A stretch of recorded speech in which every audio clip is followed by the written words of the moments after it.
Now,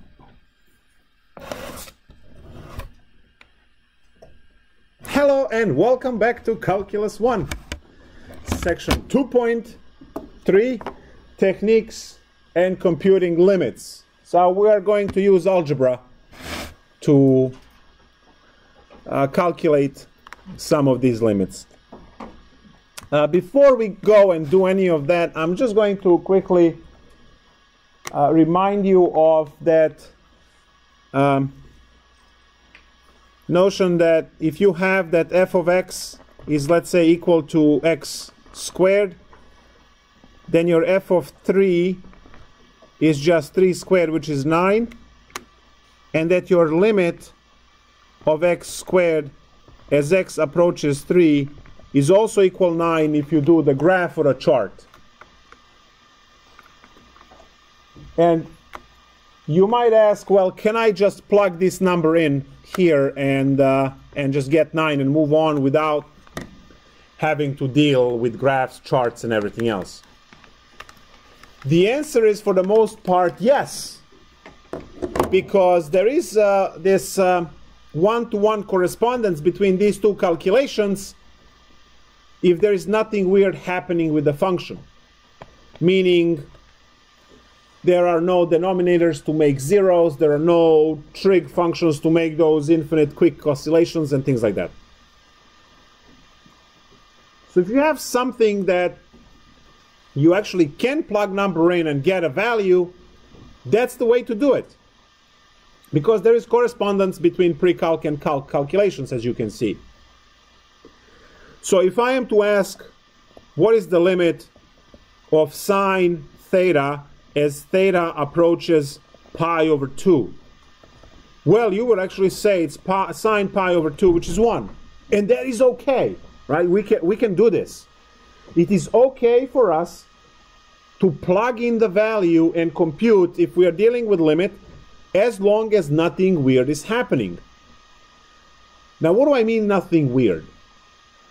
Well, you are going to run into a problem which says limit sine x over x as x goes to 0.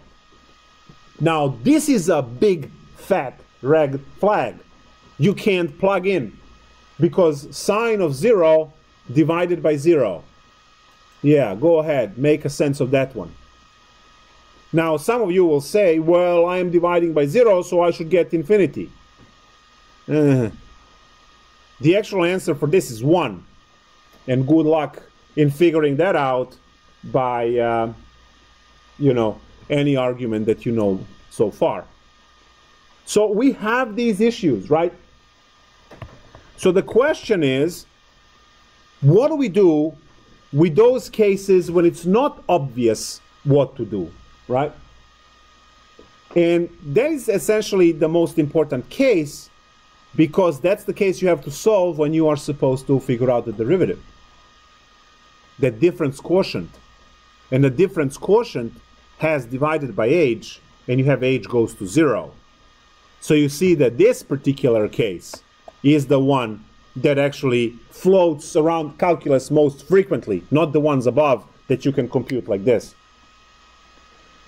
So the goal of this section is to teach us the techniques of solving limits which cannot be solved by simply plugging in the value.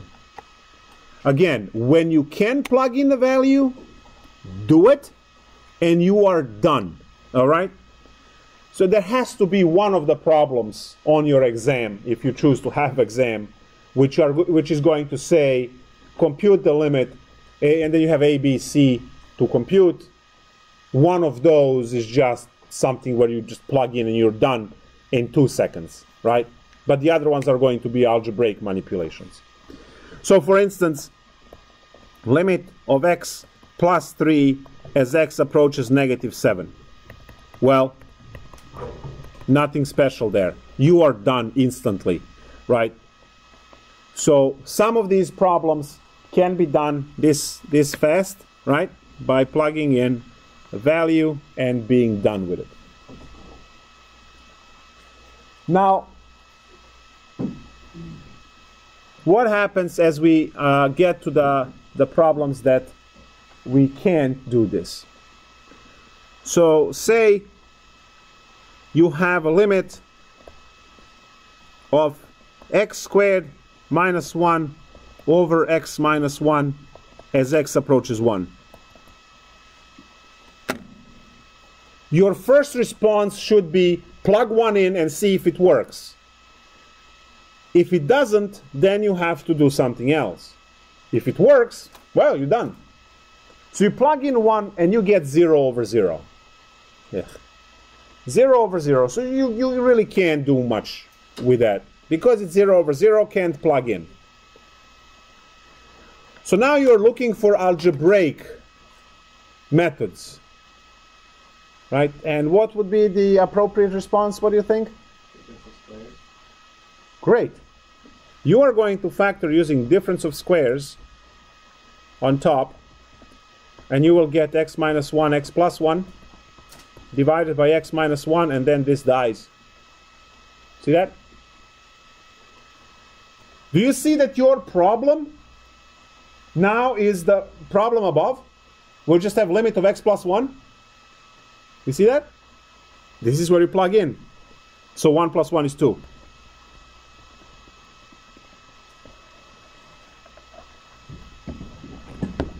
And this is the part where you have to start learning. Again, those who don't pay attention, those who don't study, those who are not here, right? They will say, oh, 0 divided by 0 does not exist. I'm done. The limit is 2. You see how wrong that is, right? To say it does not exist, it's really wrong.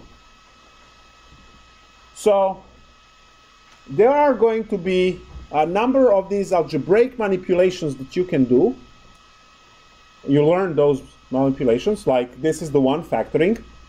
We also have rationalizing, for instance, with square roots, right? So there are very few things, or multiplying numerator and denominator by something to change it enough so that you can do things.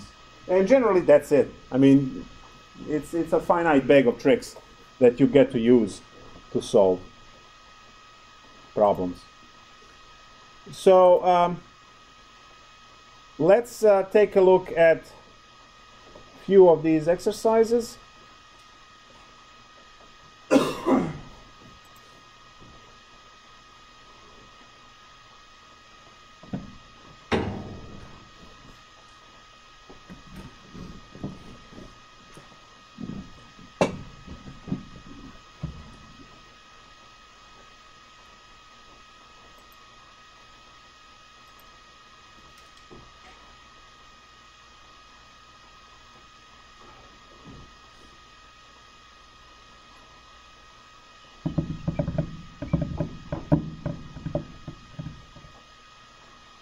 I can't find the problem. Where is it? Oh, there it is. Okay, good. So,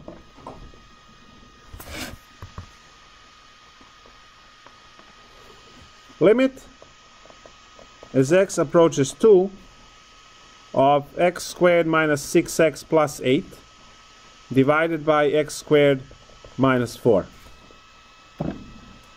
As soon as you plug in the value in the denominator, you get 2 squared. 4 minus 4 is 0. That's a red flag. What should you do? What should you do? Factor. Exactly.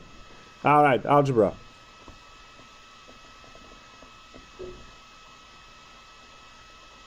Factor the numerator. What do we get? X plus 4, x minus 2. Good. Factor denominator, what do we get? Very good. You had enough time. You just didn't take the opportunity.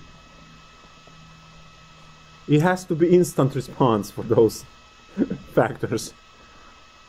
And observe that you're not getting those zeros in denominator anymore. So now it's okay to plug everything in. We're getting 2 plus 4. 2 plus 2, 6 over 4, 3 halves. Done deal.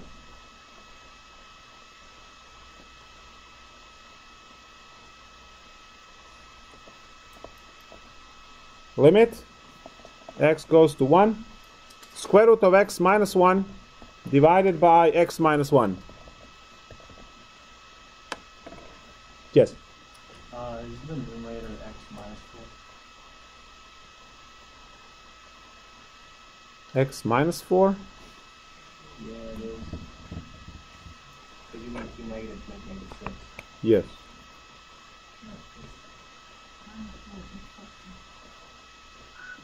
Okay, that's true. No, I was just testing you, so good. You're paying attention.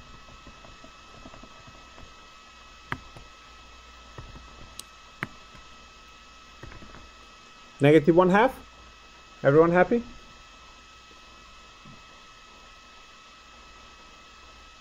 Good. X minus 4, x minus 2, yes.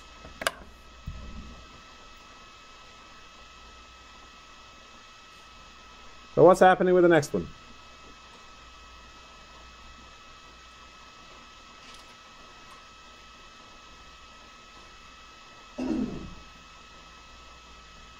Yes?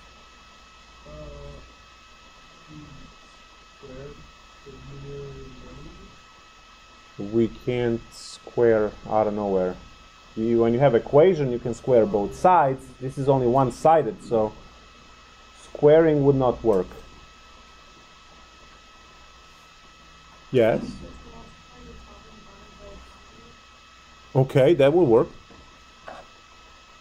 What's the conjugate? Very good. Root x plus 1. Root x plus 1. So what do we get?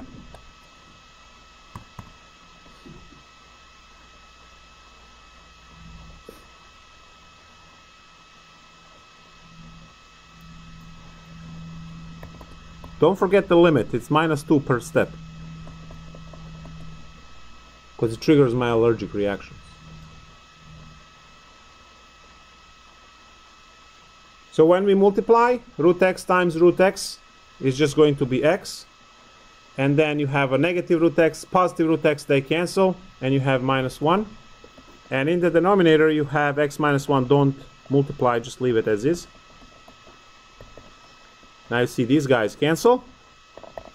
And you are left with the limit x goes to 1 of 1 over root x plus 1. Which is a half.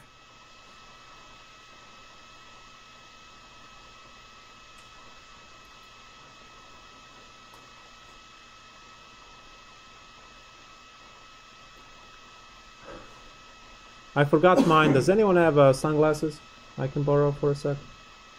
I'll return them in one piece. No? Hmm? Yeah, I have. Is it? I promise I won't ruin them in any way. I hope not. Don't worry about it. I won't be using it for a prolonged period of time. All right, same problem. Same problem.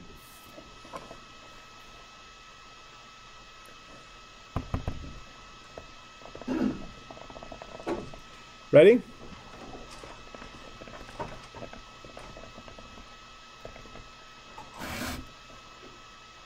Is there anything else we can do? And the answer is yes. Right? Otherwise there will be no other way. Limit minus 1 square root of x minus 1 divided by, and now you factor the denominator. Yeah, I just like to see the expressions on faces. Generally it's like, what? Oh yeah. Wouldn't you agree that this denominator here is actually square root of x squared minus 1 squared, just difference of squares? So you actually have root x minus 1 times root x plus 1, and then these puppies cancel and you get 1/2. And the next step, oh, yeah, that's what they're for. When I do the boss move like this, yeah, It's just I forgot mine, so I have to borrow his. So yeah, that's also a nice thing. As I promised, they're back in one piece. So yeah, you can factor anything. Anything can be factored using the difference of squares. So if you see x minus 3, what would that factor as?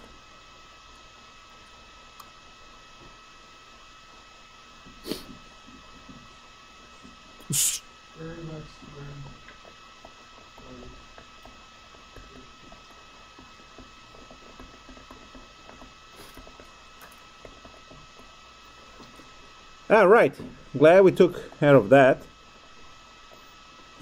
so that you can enjoy the rest of your calculus experience. So anything can be factored at all times, and sometimes it will be beneficial to do that type of factoring. It doesn't have to be perfect squares. They are going to involve square roots, but then you can deal with it, right, as you move along. Good. Properties of limits.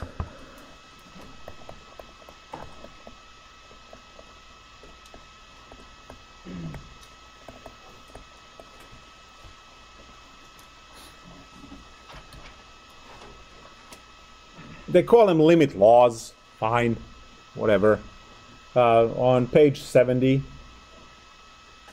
It's listed as a theorem 2.3. And they give you these 7 laws, which can be compressed into 5, but it is what it is. I'll write all of them. So we have the 2 functions, f and g, and we have the constant c. So let the limit x approaches a of f of x and limit of g of x as x approaches a exist, and c is a constant, and this m and n are numbers larger than 0. So these are the things that we need, and now we just run through these laws. So first one is the sum. Limit as x goes to a of f of x plus g of x is the same as limit of each individual one. So limit f of x plus limit g of x as x goes to a. This would help with situations, let's say you have 3x to the 4th minus 2x squared, and you have the limit plus in front, right? So you can do each one independently. That's what this law helps with, right? So each one individually. 2. Difference. Same thing with the minus sign. I'm just going to say f minus g, and you know it's everything f of x. So limit f minus limit g as x goes to a, x goes to a. 3. Constant multiple.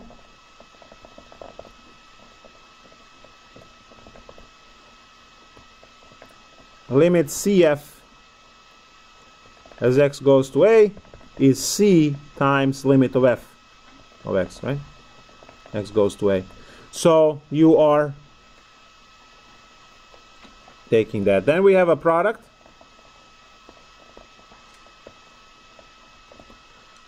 Which is the limit f times g.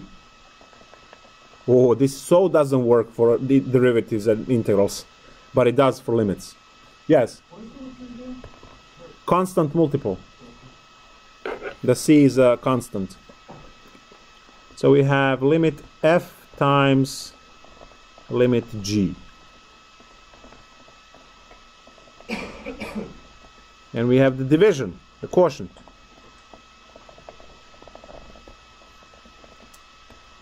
This is the limit f over g. It will be the limit of f divided by limit of g, provided that the limit of g is not 0.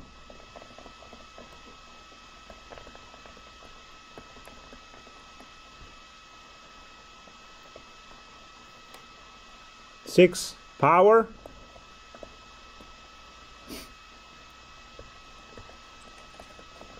x goes to a, so you have f of x raised to the n.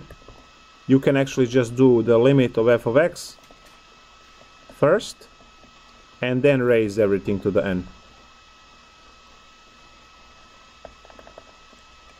Fractional power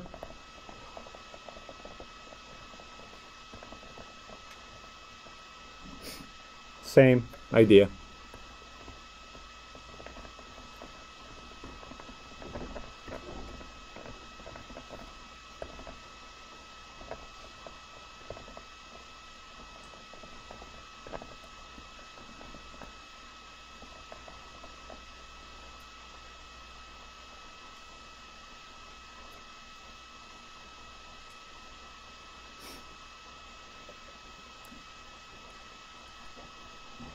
Now we need a positive function and we need some stuff, but you see that actually when you write an example, you see it, so it works. These are the laws. And most of these laws, well, not most of, you've seen all of this before, all of it. Not written in terms of limit, but written in terms of algebraic equations. You know what to do, to add like terms, to subtract like terms, to multiply, right, with foiling and so on.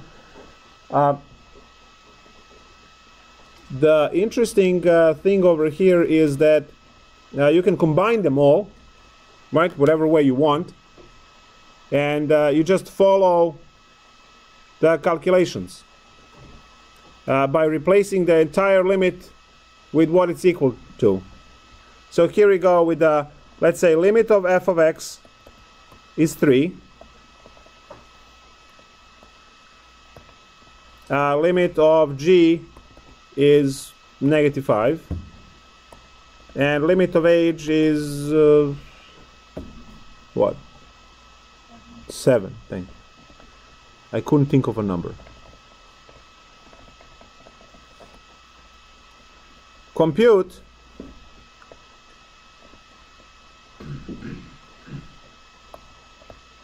limit of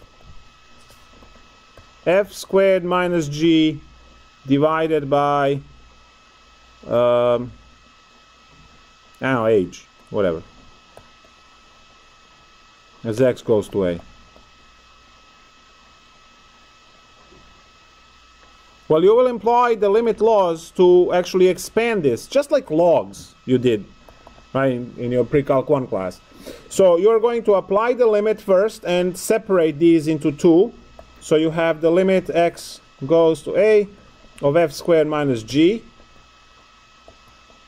divided by the limit of h as x goes to 2. All right, so you do that first. And then you have a difference over here. So that's going to be the limit x goes to a of f squared minus the limit of g. Right, that's g of x. All of these are of x. Still divided by limit h of x, right, which is x goes to a. I don't know why I put 2. It's a.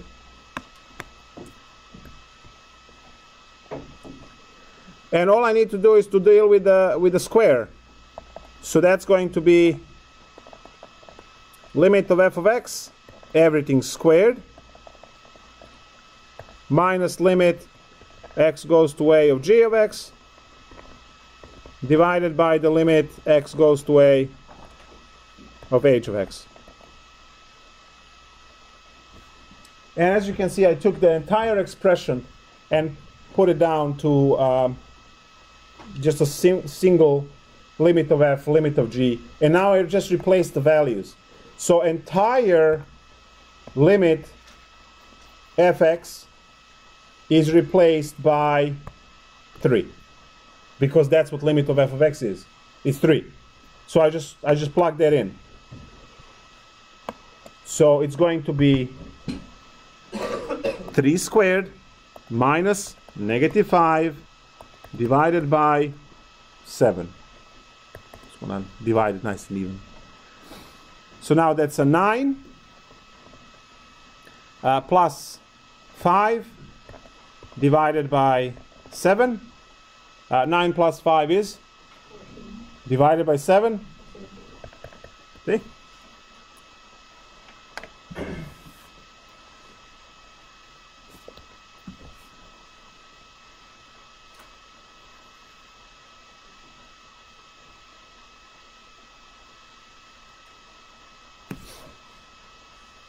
You did similar problems when it said expand for logs. And then you use the logs, the rules that you had there, right? And now you just use the limit laws to expand, and then you replace whatever these guys are, right? So 3 and -5 and 7 and so on. And you have a whole bunch of problems in the book. Now these laws are good also to solve problems and do some proofs and things that, you know, you might not be so interested in, but, you know, it works. Let me find an example from homework where this would work nice. And then we're going to do a whole bunch of other limits.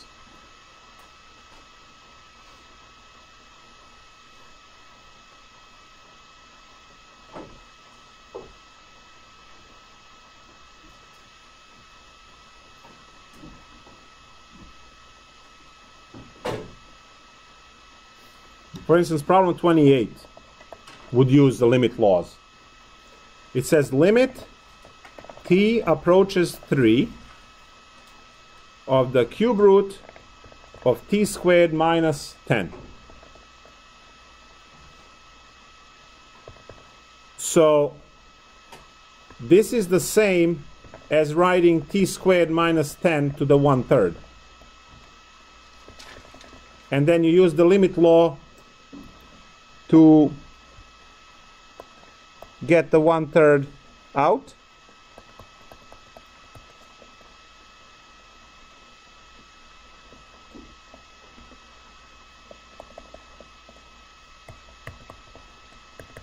And what you have now is just the basic limit inside, which you can calculate. So 3 squared is 9, minus 10 is -1.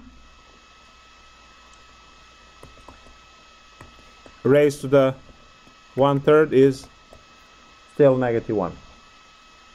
And the answer is -1. So we use the limit law to kind of get this cube root of 3 away from our calculation so we can have a basic limit calculation, which turned out to be easy because we can plug the number directly in. Again, no 0 in denominator. Anytime you see a 0 in denominator or something weird happening, that's a red flag, right?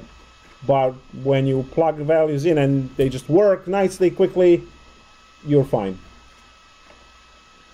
So we move that cube root, compute a -1, and then cube root of -1 is still -1, so yeah, that's it.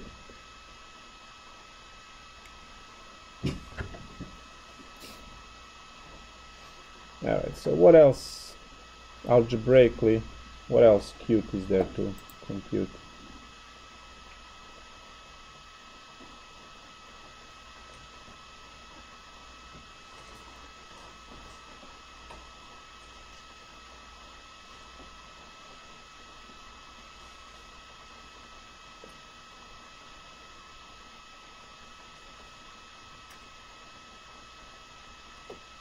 Alright, so we have to start talking about the limits that we actually need. So, difference quotient.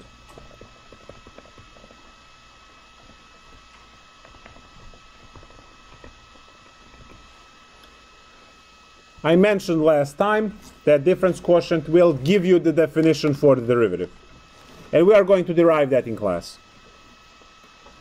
But before we get there, we want to learn the mechanics, and we want to learn the mechanics of taking the derivative, taking the limit of it, which eventually will become derivative. So, one step at a time.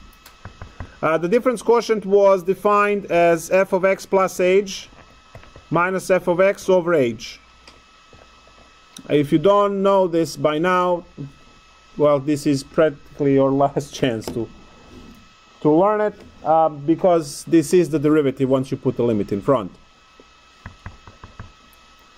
So now say that I have that f of x is x squared, right? And I want to compute limit as h goes to 0 of the difference quotient.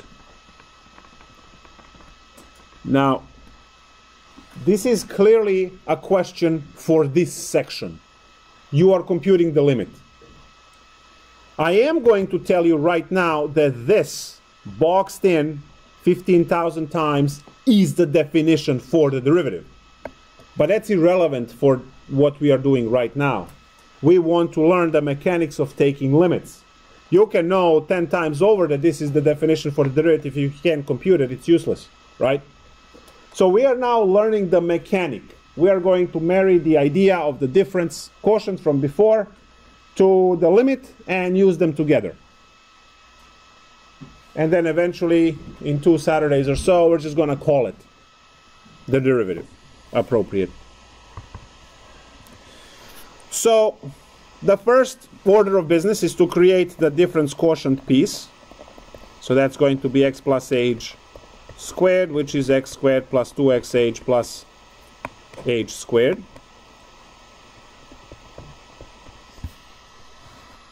And then we'll plug everything in. H goes to 0. So now, f of x plus h is x squared plus 2xh plus h squared minus x squared, that's minus f of x, divided by h. And you want to compute this. Well, you can't compute it directly, because if you plug in h equals 0, you get 0 in denominator. So you know something is up over here.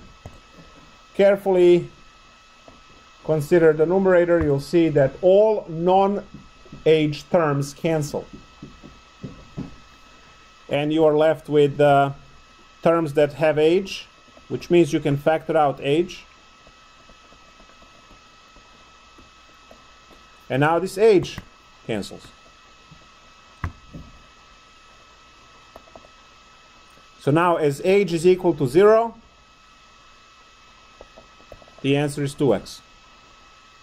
Now some of you know already that the derivative of x squared is 2x.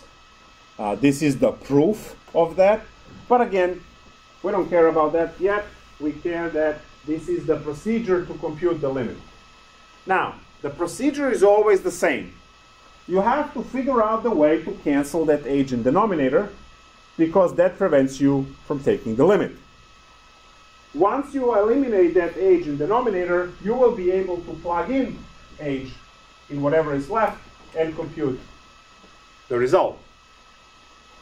So now just the question is, in which way you will achieve that. So I'll ask you to practice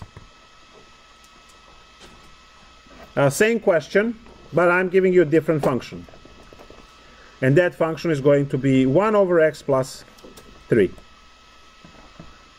So do the same calculation, right? So find or compute the limit h goes to 0 of f of x plus h minus f of x over h. So that's your job.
It is okay to talk, to bother people that's sitting next to you, to check the answers and steps. It's too quiet, it freaks me out.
Okay guys, so let's take a look at this problem. I hope that it was so quiet because you all just solved it instantly and then you just passed out and that was it.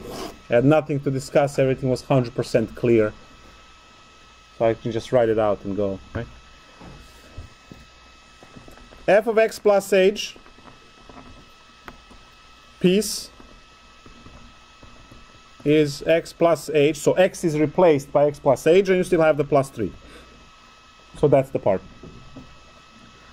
So now to create the component, the difference quotient, we have limit as h goes to 0. In the numerator we have 1 over x plus h plus 3 minus 1 over x plus 3, that's minus f of x, the original function, divided by h. Now we need to eliminate this h somehow. Well, the only thing that we can actually do right now is to subtract two fractions by using the common denominator. The common denominator, because these two are different, we have to cross multiply in this case. So this one is multiplied by x plus 3 plus h plus 3. X plus h plus 3. And this one is just x plus 3 and x plus 3, right? So now we have the common denominator. Limit h goes to 0. Common denominator, I'm not going to multiply, I'm just going to list this. So x plus h plus 3 times x plus h divided by, and now x plus 3 times x plus 3. So that's going to give us, it's going to be a little bit longer. So it's x plus 3 squared. So square root of the first, double the second, so that's plus 6x plus 9 minus, and now I have to multiply these two. That's going to be 9 terms. Yes?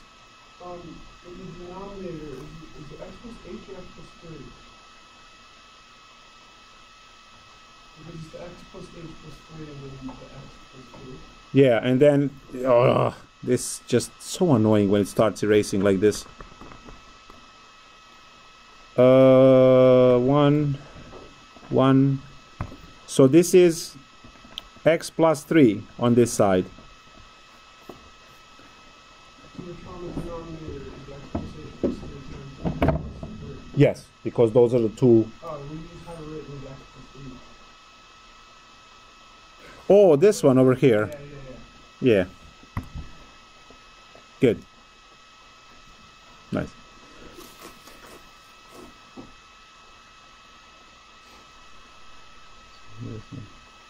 All right. So now we have to multiply these guys. So x times x. It's going to be 9 terms because you have 3 times, right? 3 terms and 3 terms. So that's 9 terms. So x times x. So that's x squared plus xh plus 3x. Then plus xh plus h squared plus 3h. And then plus 3x plus 3h and plus 9. When you multiply all of those, everything divided by h. So now,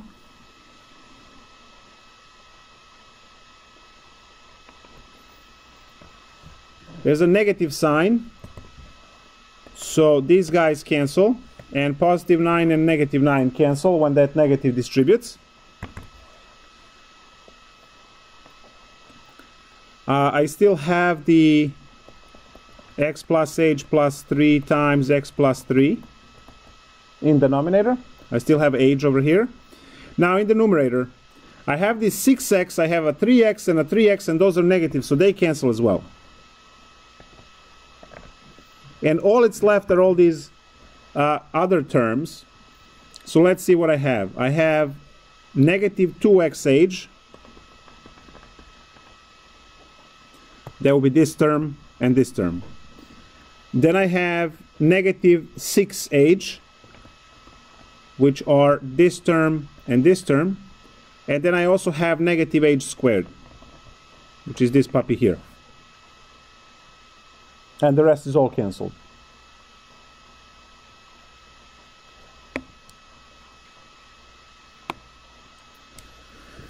So again, x squared cancels with x squared. Positive 9 and negative 9. 3x plus 3x is 6x, and the minus in front is negative 6x, cancels the 6x. And the first checkpoint for you is to make sure that once after everything canceled, The only terms that are surviving are the terms with h, which they are. You have xh plus xh is 2xh, so negative 2xh because of the minus in front, and then negative 6h and negative h squared. What do you multiply? I'm sorry, we should go back a minute after you find the common denominator. Well, I need to multiply. So when I multiply top and bottom over here, right?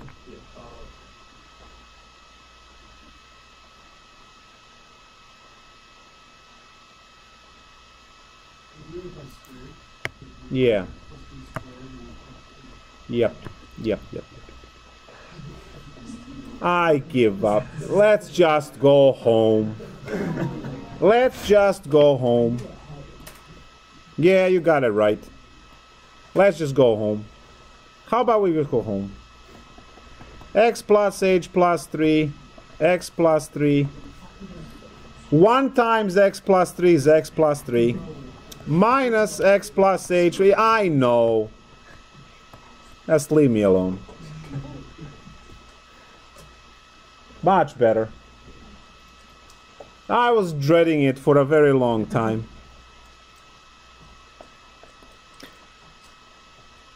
So, yeah, x plus 3. So, here we go. Ugh. Again. X cancels x. Yay. 3 cancels 3. Yay. And what I have is just a negative h divided by x plus h plus 3, x plus 3. Perfect. Divided by h, and I'll put over 1. So it's easy to see that we have the double fraction. A over b over c over d is ad over bc. So two that are far apart multiply on in the numerator. So we have negative h divided by h times x plus h plus 3, x plus 3. There we go. And now h dies. There we go.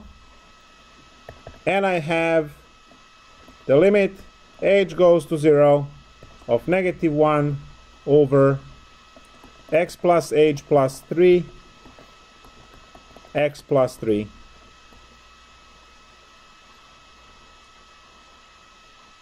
And h is equal to 0. That will make this h go to 0. So you have limit h goes to 0. Sorry, no more limit because that's done. Now when that is equal to 0, all that's left is this times itself. So it's negative 1 over x plus 3 squared.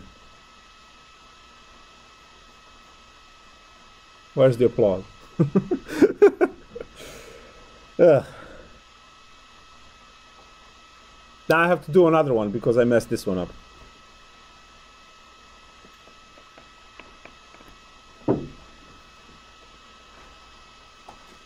Is there? We have to do one. I have to do another one.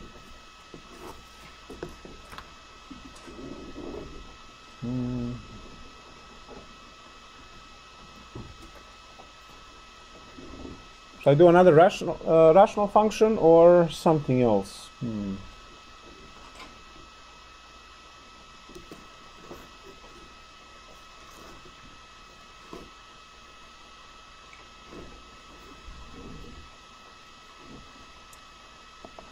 How about we introduce the square root, make it a little bit worse. So 3 over square root of x, huh? Sounds good?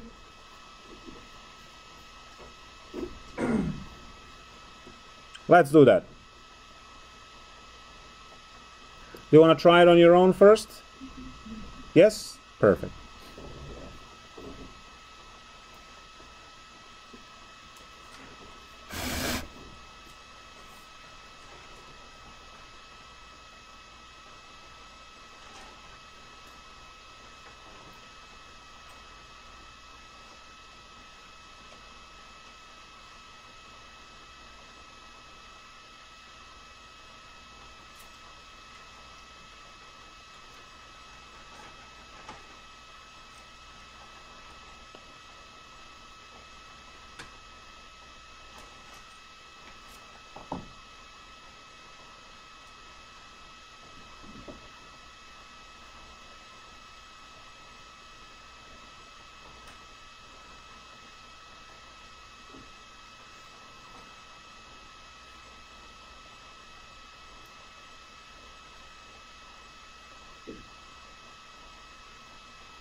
still each attribute. Yes. Everything is the same, just changing the function.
let's take a look at this together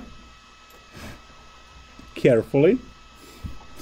So I have to create the f of x plus h term, which would be 3 over square root of x plus h. Limit h goes to 0 of 3 over square root of x plus h minus 3 over square root of x divided by h. Now, unfortunately, I cannot square to take care of this because it's not an equation. What I can do is multiply by the conjugate. So that will be 3 over square root of x plus h plus 3 over square root of x divided by 3 over square root of x plus h plus 3 over root x. There are other ways to do this as well. You can find the common denominator and do it that way as well. So there are a number of ways. I mean, we can do this, so we can try others if you want to as well. You can explore, ask questions, sure, you can do that. Now, when I multiply in the numerator, you remember that you have a minus b, that's the black, and then a plus b, which is the red. And everything together is a squared minus b squared, right? Which is technically the black, it's just squared. Do we all see that? So this is the black, all of this, well, these, right? That's the black. And this one over here is the red. So the answer is actually the black, because it's a minus, it's just squared. So I'm just going to square the black one, which is 9 over no square root minus 9 over no square root.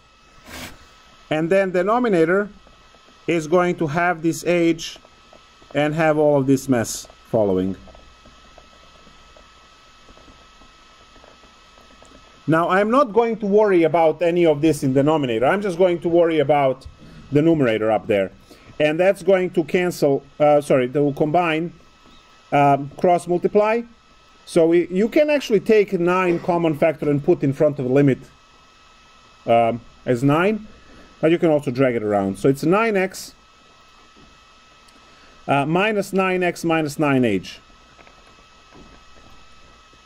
divided by x times x plus h as a common denominator, and then you have this h times 3 over square root of x plus h plus 3 over square root of x.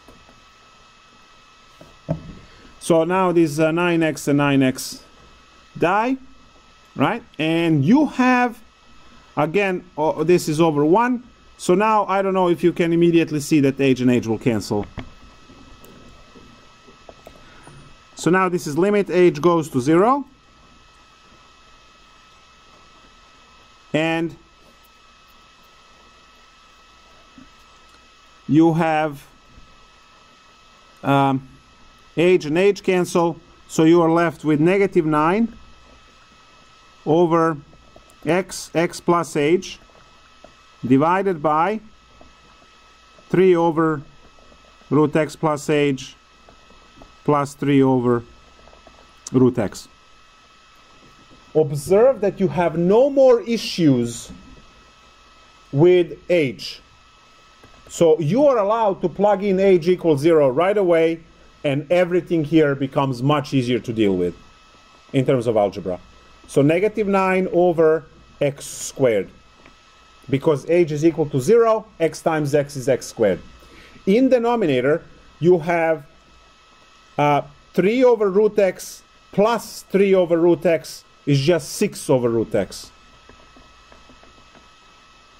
Because h is equal to 0, you have 3 plus 3 is 6. You already have common denominator when h goes away. And now quickly, you have negative 9 root x divided by 6x squared. you will cancel 9 and 6 immediately, right? And you will get negative 3 root x over 2x squared. And you can leave it at that. You can also, or you can get it as negative 3 divided by 2x to the 3 halves, right? Because root x is 1/2 exponent, and you have 4 halves in the bottom and 1/2 in the top, so that's 3 halves altogether in denominator. So you can leave it in either form, it doesn't matter. And there it is. There's one more concept in this lecture, which is called the Squeeze Theorem, also known as the Sandwich Theorem. And the lecture is over. Then we'll take a break and see what else we can do after that. Can you show it the Yes. other way using the common denominator? You mean the same problem? Yeah. So with the common denominator, okay, let's plow through that quickly. Or maybe I should go blue. What do we have? Limit h goes to 0 of what? 3 over x plus root x, 3 over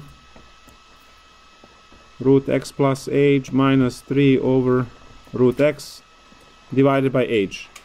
So common denominator here would be to multiply across, so you get, don't forget the limit, 3 root x minus 3 root x plus h divided by, and now when you have this, it's a root x plus h divided by h, and then you still have to multiply by the conjugate of the top. I mean, you don't get to escape this in either way. It's just, what is your first step? Are you going to add fractions first and then do the multiplication or rationalizing, or are you going to rationalize first and then do the whatever? Pick your poison, right? It's one or the other. So it doesn't matter which step you do first. You still have to rationalize. The next step over here, because it's over 1, so it would be the limit h goes to 0.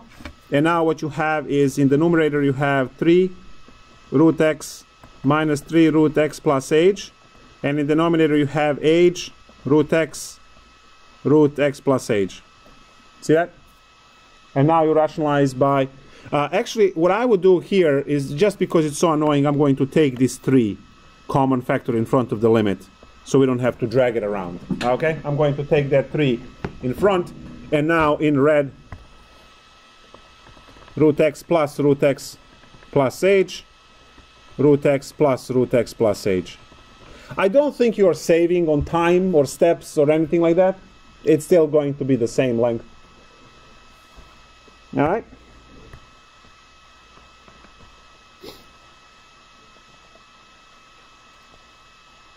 What does this stand for?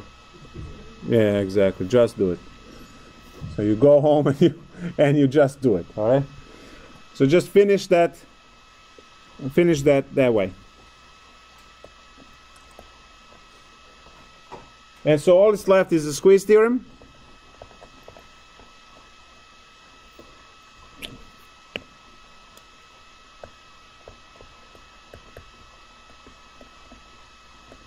And I just need to find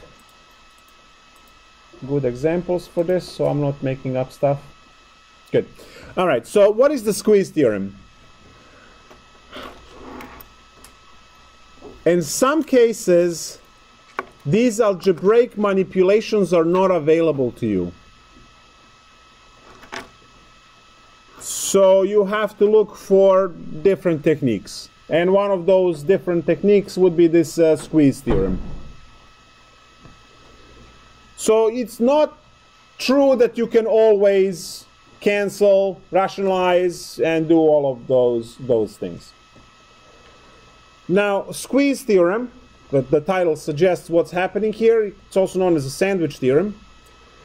You are going to actually define two functions that bound the function that you want to find the limit of. And those two functions you can actually deal with. And if those two functions have certain properties, right, and they behave in a certain way, then you will know what the answer to the question you have is. So here is the idea. Say you have a crazy function. And you want to figure out what's happening here. If you are able to figure out a function above and a function below, so this is your crazy function f of x, so you are able to find g of x, actually they use, no, g of x is the one, so here, f of x and h of x, and you are looking for the limit of g of x at this point a over here, x goes to a. Now this g of x is particularly nasty function, can't do anything with it, right? If you are able to find functions f of x and h of x that will squeeze g of x in between, right? So if, then, this is the theorem, the limit of f of x will be the same as the, sorry, there's another if. So if that is true, and if this is true, that the limit of f of x is the same as the limit of h of x, there we go, much better, as x goes to a, then, and let's say that's some number L, then limit of the function that is squeezed in between is that L. Why is this called a sandwich theorem? It's called a sandwich theorem because you have a piece of bread, you have a slice of cheese. If you are lactose intolerant, put 2 slices. And you have another piece of bread on top, right? Sandwich. So here's your f, here's your g, and here's your h. Now observe that no matter where I take the sandwich, the one that is in between is completely determined by where the bread goes. Make sense? So that's exactly what's happening here. You have a function that is below, it's like the bottom piece of bread, and a function on top. And then your function that you're looking for is squeezed in between. Wherever these two go, the one that is squeezed in between has to go there. It's a very simple idea, I think.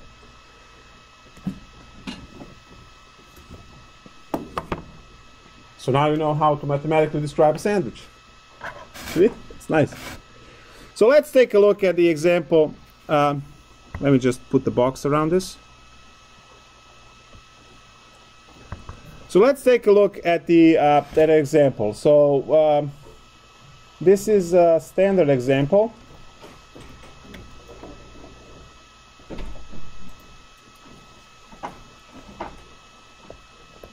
Limit of x squared of sine 1 over x as x goes to 0.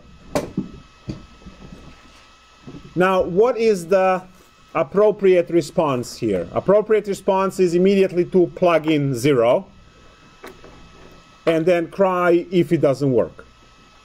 Well, you apply 0, you get 0 squared, which is 0, and then you have sine 1 over 0. Sine 1 over 0 is sine of infinity, and what happens there, right? So you might be tempted to say does not exist. But don't. Calculate these things. So here's the way we do this problem. I'm supposed to find two functions that are going to trap this completely, right? And the way I do that is I build it. I know that both sine and cosine are bounded by 1. sine of whatever you put here, sine of blah, all right, whatever. I'll put sine of f of x is bounded by 1. So I start with this bound. So I don't care if it's x there or 1 over x or x to the 17th power, whatever is in the sign. In the range of the sign has range from -1 to 1, so it's bounded there. And then I compare what I have and what I have currently, and I notice that what's missing is x squared.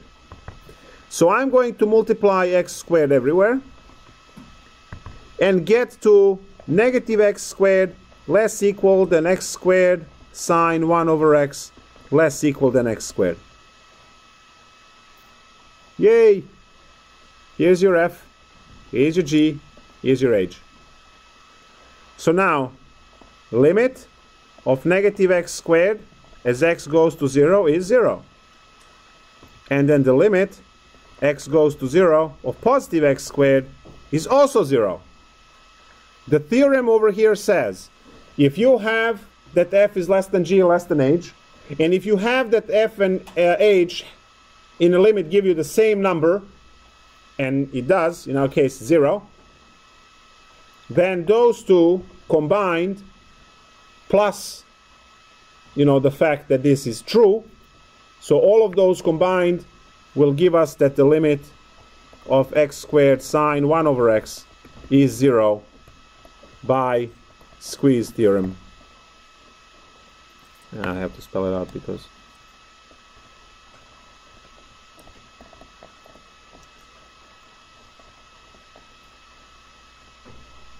so you have a function that you don't know what to do with. You know that the sign is bounded by 1. You write it out, you compare the middle function to the one you have, you see x squared is missing, you multiply this three-sided inequality by that x squared, and you have the expression. And now you just take the limits of end functions, because those end functions are trapping the one that is badly behaved in between.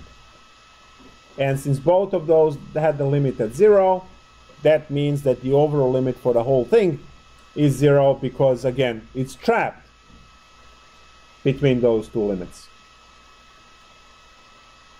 And this ends 2.3.